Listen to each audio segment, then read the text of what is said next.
Dans cette vidéo, on va voir la diagonalisation des matrices. Alors, diagonalisation des matrices, ça va nous servir pour diagonaliser une matrice d'inertie, par exemple en mécanique, pour trouver le repère principal d'inertie.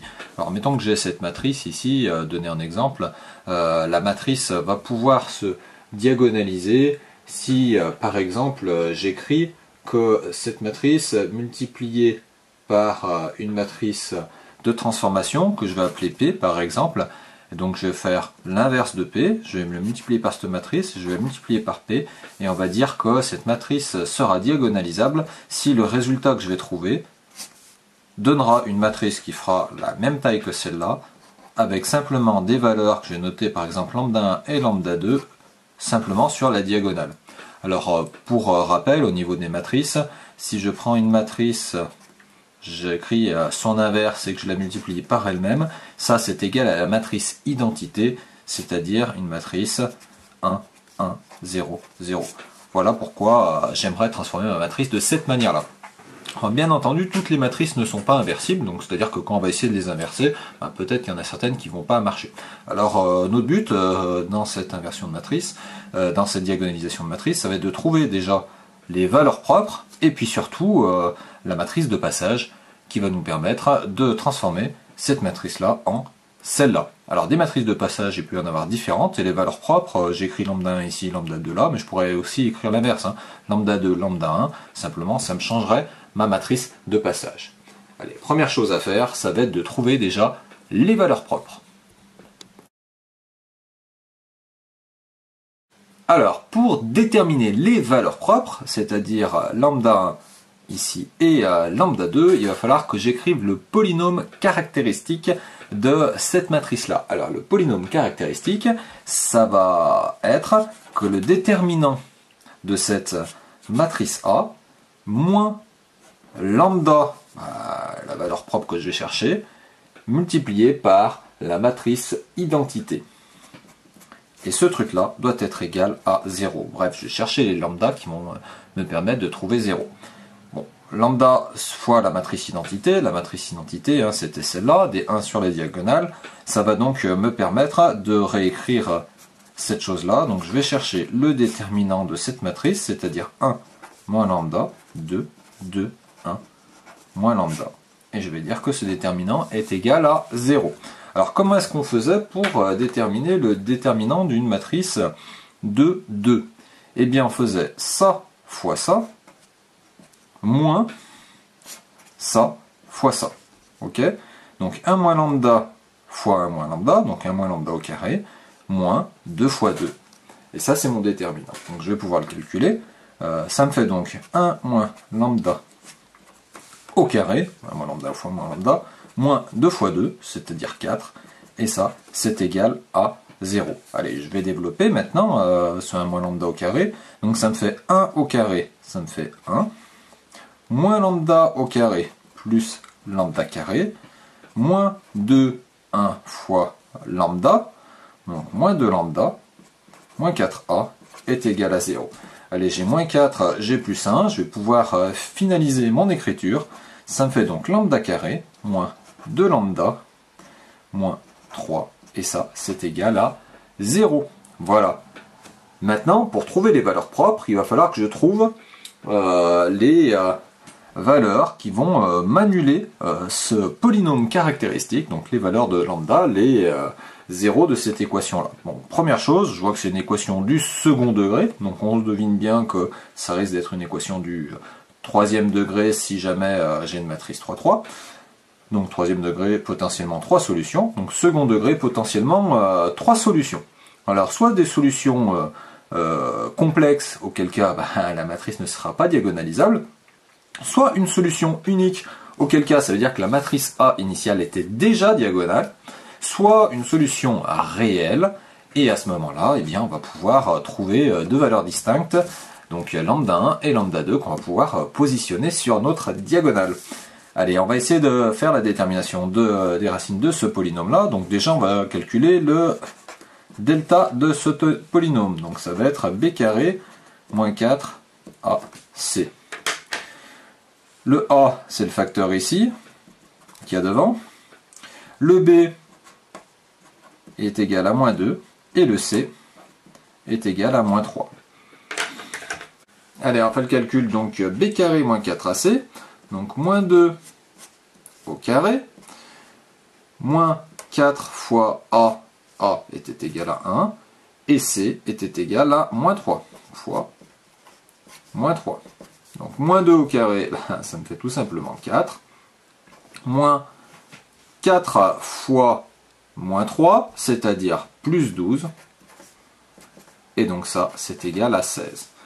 Je sais donc que lambda, donc c'est une valeur positive, donc ça veut dire que j'ai positive réelle, si c'est une valeur positive, pardon, ça veut dire que mes racines de mon polynôme vont pouvoir être deux réels distincts, qui vont prendre la forme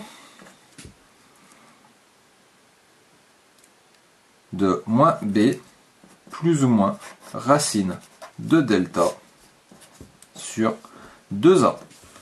Donc moins b, eh bien mon b était égal à moins 2, ça veut donc dire que c'est égal à 2, plus ou moins racine de delta, racine de 16, eh bien c'est égal à 4, divisé par 2a, c'est-à-dire a était égal à 1, donc divisé par 2. Voilà. Donc ce qui va me donner deux solutions réelles. Par exemple, prenons la première, je vais faire plus. Lambda 1, c'est-à-dire 2 plus 4, 6, divisé par 2, est égal à 3. Et ensuite, lambda 2, 2 moins 4, c'est-à-dire moins 2, divisé par 2, c'est égal à moins 1. Voilà deux solutions uniques. Ce qui me permet donc d'écrire, par exemple, ma matrice diagonale que je vais appeler B, par exemple, la matrice B. Et cette matrice B est égale, je vais mettre le lambda 1 ici, par exemple, 3 et moins 1. Ça va être ma matrice diagonale. Maintenant, ce que je vais faire, je vais chercher la matrice P telle que P-1 fois A fois P est égal à la matrice B mise ici. Cette matrice P, qui est une matrice de passage, qui va avoir la même taille que ma matrice B, bien sûr, vu qu'il va falloir que je la multiplie et que je reste sur une matrice de 2, du coup, c'est-à-dire que ma matrice P, ici, va être constituée de valeurs. Je vais appeler ça V1x, V1y, V2x, V2y, donc constitué de 4 valeurs. Cette première colonne, c'est ce qu'on appelle le vecteur propre, que je vais appeler V1. Cette deuxième colonne, ça va être le deuxième vecteur propre de la matrice. Donc ce qu'on va faire, on va chercher les vecteurs propres.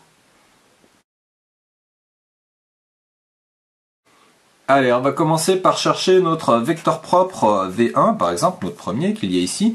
Et V1, je vais dire qu'il est associé à la valeur propre lambda 1, qui est égale à 3. Donc mon lambda 1 va me permettre de déterminer V1, et le lambda 1, c'est bien le premier que j'ai mis ici. Et le vecteur propre V2, je vais donc l'associer à la valeur propre lambda 2, qui est égale à moins 1. On va commencer donc par déterminer V1. Alors, comment est-ce qu'on va faire? Eh bien, on va écrire que la matrice moins la valeur propre, mettons lambda 1, portée par une matrice identité, donc moins lambda 1 sur la diagonale, donc cette matrice-là, multipliée par V1, qui est un vecteur propre, donc c'est-à-dire V1 sur l'axe des X, V1 sur l'axe des Y, et je vais dire que ça est égal à 0. Donc je vais chercher ces deux inconnus. Allez, on va l'écrire. Donc ma matrice initiale, c'était égal à 1, 2, 2, 1. Je ne pouvais pas faire plus simple. Ensuite, je vais lui ôter lambda 1, c'est-à-dire 3 sur la diagonale. Donc, moins 3, 3, 0, 0. Ça, multiplié par V1x, V1y. Et ça, c'est égal à 0, 0. Allez, on va essayer de faire ça. Ça me donne donc, si j'enlève 3, ça me fait moins 2. Moins 2, 2, 2, multiplié par V1x, V1y. Si je multiplie cette matrice-là, une de 2, par une colonne, deux lignes, Ça va donc me donner un résultat bien qui est sous cette forme-là, sous la forme d'un vecteur. Donc comment je vais faire? Pour calculer la première valeur, ça sera moins 2 fois V1x plus 2 fois V1y. Donc moins 2 V1x plus 2 V1y. Et ensuite, 2 fois V1x moins 2 fois V1y. Voilà. Et je sais que ça doit être égal à 0, 0. Bon bref, ça va me donner une sorte de petit système d'équations avec deux équations et deux inconnus. Malheureusement, il ne sera pas résoluble tel quel ce petit système d'équations. C'est ce qu'on va voir, c'est le cas un petit peu particulier justement de la recherche des vecteurs propres. Alors, ça me donne quoi comme équation, comme système d'équations? Ça va me donner moins 2 V1x plus 2 V1y égale à 0. D'autre part, 2 V1x moins 2 V1y est égal à 0. Allez, si j'imbrique, mettons, si je réécris mon équation numéro 1, et que j'imbrique les deux équations l'une dans l'autre, on va voir ce que ça peut me donner d'intéressant. Alors si je réécris mon équation numéro 1 ici, et que je mets, je sais pas, par exemple V1 x de l'autre côté de l'égalité, ça me fait 2 V1x est égal à 2 V1y. C'est-à-dire V1x est égal à V1y. Cool. Et si maintenant j'injecte ce résultat-là dans mon équation numéro 2, c'est-à-dire celle-là, qu'est-ce que ça va me donner d'intéressant? Et bien justement, on va voir que normalement ça me donne rien d'intéressant si je me suis pas planté. Donc ça fait 2 fois V1x, je vais tout de suite le remplacer par V1y. 2 fois V1y moins 2 fois V1y est égal à 0. Ça me donne donc tout simplement 0 est égal à 0. J'arrive pas à déterminer de valeur V1x et V1y. Et ça c'est normal quand on fait la recherche des vecteurs propres. Ce qu'il faut bien se dire, c'est que quand on fait la recherche du vecteur propre, la plupart du temps, on va tomber sur ce genre d'équation qui va donner une relation entre les différentes composantes. Si vous voulez, c'est une orientation. Et c'est juste ça qui est important. Ça va être une relation entre les différentes composantes, ça va me donner l'orientation de ce vecteur propre, et pas tellement son module. À la limite, quelle que soit sa longueur, on s'en fiche. Et bon, ça me donne juste cette relation. C'est-à-dire que mon V1x, il pourrait très bien être égal, par exemple, à 1, et V1y, il pourrait être aussi égal à 1, ou 2 et 2. Alors ce qu'on fait la plupart du temps, on ne se donne pas tout à fait n'importe quelle valeur. En tout cas, en mécanique et en mathématiques, assez souvent, on va s'arrêter là. On va essayer d'avoir un vecteur V1 qui soit un vecteur unitaire, c'est-à-dire qui a comme mesure 1. Donc ce que je vais faire, je vais essayer de faire cette recherche maintenant. Ce que j'aimerais bien, c'est que le module de V1 soit égal à 1. Et le module de V1, c'est quoi? Ça va être la racine carrée de la somme du carré des composantes. Donc ça va être la racine carrée de V1x au carré plus V1y au carré. Allez, je vais remplacer tout de suite, je sais pas, V1x, je le remplace par exemple par V1y dans cette même équation. Ça me donne donc la racine carrée de V1y au carré plus V1y au carré. C'est-à-dire la racine carrée de 2 fois V1y au carré. Et là, ça commence à me donner une valeur de V1y qui peut être intéressante. Ça veut donc dire que 1 est égal à racine de 2 plus V1y. V1y au carré, soit la racine carrée, je l'enlève, je sors juste le 2 qui devient racine de 2 ici. Ce qui me donne donc par exemple une valeur de V1y qui va me donner un vecteur unitaire, le V1y, qui est égal à 1 sur racine de 2. Ce qui me donne donc aussi V1x, du coup, vu que je sais que V1x est égal à V1y, est égal aussi à 1 sur racine de 2. Ça y est, j'ai donc déterminé mon vecteur propre V1, qui est égal à 1 sur racine de 2 et 1 sur racine de 2. On peut procéder exactement de la même manière pour trouver le vecteur V2. Allez, je vous laisse essayer de faire ça et je vous donne tout de suite la correction. Allez, je vous ai détaillé rapidement ici les étapes du calcul pour ceux qui auraient essayé de calculer eux-mêmes. Bref, je trouve que le vecteur propre V2 associé à la valeur propre lambda 2 est égal à moins 1 est égal à moins 1 sur racine de 2 sur x et 1 sur racine de 2 sur y. Bref, le V1 et le V2, quand je les associe dans ma matrice de passage P initiale, donc P est égal à V1 sur la première colonne, ici, et V2 sur la deuxième colonne. Souvenez-vous, tout de suite en préambule, on a dit qu'on recherchait une matrice P telle que P-1 multiplié par A multiplié par P était égal à une matrice diagonale. Et ma matrice diagonale, eh bien, c'est celle où j'avais placé son lambda 1 et le lambda 2. Donc le lambda 1 qui est égal à 3 et le lambda 2 qui est égal à moins 1. Donc, bref, je vais essayer de déterminer cette matrice. Normalement, c'est cette matrice-là. Alors, ce que vous pouvez faire, éventuellement, pour vous entraîner, c'est d'essayer de faire ce calcul et voir si vous retrouvez bien cette matrice diagonale. Voici un bon entraînement. Alors, comment est-ce qu'on va faire pour faire cette matrice? Ce calcul-là, eh bien, il va falloir inverser cette matrice de passage. Donc, c'est-à-dire calculer P-1. Si on souhaite donc inverser la matrice de passage P, il va falloir transposer la comatrice de P et diviser ce résultat par le déterminant de P. Allez, je vous laisse essayer de faire tout seul, hein, sachant que vous connaissez déjà la matrice de passage P. Je vous laisse remonter un peu la vidéo pour voir. Et je vous laisse essayer de faire cette inversion. Mettez la vidéo en pause, là je vais passer à la partie corrigée. Donc le déterminant de P, il va être égal à la somme des termes diagonaux moins la somme des termes antidiagonaux. Donc ça va me donner ce terme-là, c'est-à-dire que le déterminant de P est égal à 1. Alors c'est pourquoi il est égal à 1, c'est un cas un peu particulier, c'est justement parce que moi j'ai normé mes vecteurs, donc ça tombe bien, ça me donne 1 comme déterminant de P. C'est cool parce que ça veut dire que l'inverse de la matrice de P sera juste égal à la transposée de la comatrice de P. Allez, la comatrice de P, voici ce que j'ai trouvé. Ensuite, je la transpose. La comatrice de P, finalement, c'est égal à la matrice P. C'est un cas un peu particulier, on va dire. Et ensuite, la transposée de la comatrice, j'inverse juste ligne et colonne. Et voilà donc les résultats que je trouve. Ce qui me permet donc de calculer la matrice inverse, qui est juste la transposée de la comatrice, c'est-à-dire qu'elle est égale à cela. Allez.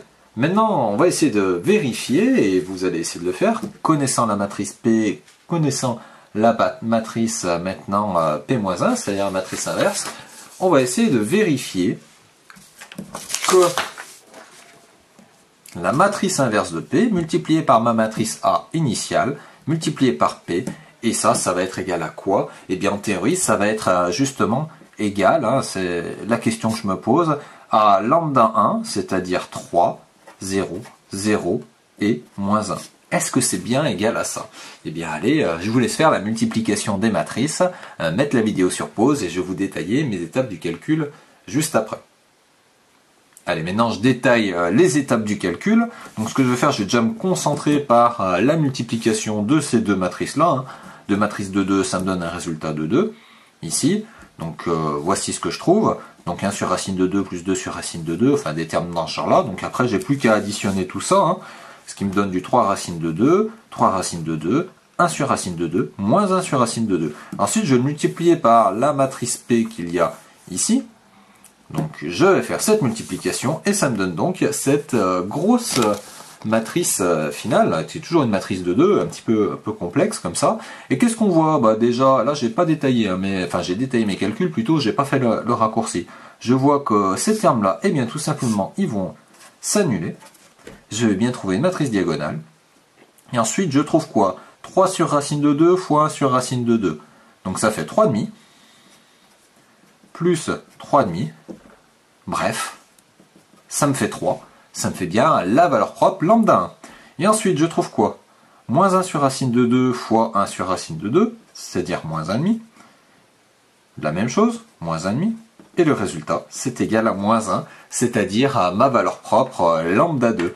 Voilà, on a terminé cette diagonalisation de matrice. Et ensuite, on a trouvé la matrice de passage P. Et on a bien fait l'exercice jusqu'au bout, c'est-à-dire on a bien vérifié que P-1 fois A fois P était égal à ma matrice diagonale.